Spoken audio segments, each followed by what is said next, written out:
ସାଙ୍ଗମାନେ ଆପଣମାନଙ୍କ ପ୍ରିୟ ଧାରାବାହିକ ବଡ଼ ବୋହୂ ଆପଣମାନେ ଦେଖିବେ ଏବେ ଏକ ଜବରଦସ୍ତ। ହଁ ସାଙ୍ଗମାନେ, ଭୂମି ତ ମା ହେବାକୁ ଚାହୁଁଛି, ହେଲେ କ'ଣ ହେବ? ତା ସ୍ୱପ୍ନ ଭାଙ୍ଗିଯିବ, ତା ସ୍ୱପ୍ନ ରହିଯିବ। ତାପରେ ସିଦ୍ଧି କହିବ, ଭୂମି ଅପା ତମେ ସେ ବାହାଘର କଥାକୁ ଭାବିକି ଜମାରୁ ବି ଟେନସନ୍ ନିଅନି। ଆଉ ବାକି ରହିଲା ରଶ୍ମି ଅପାଙ୍କର କଥା।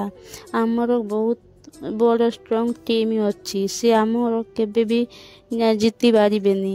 ସେତିକି ବେଳେ ଆକାଶ ଆସି କହିବ, ମୁଁ ଭୂମିଙ୍କ ରିପୋର୍ଟ ନେଇକି ଡକ୍ଟରମାନଙ୍କ ପାଖକୁ ଯାଇଥିଲି। ସେତିକି କହି ଆକାଶ ରିପୋର୍ଟକୁ ଚିରିକି ଆଉ ଫିଙ୍ଗିଦେବ।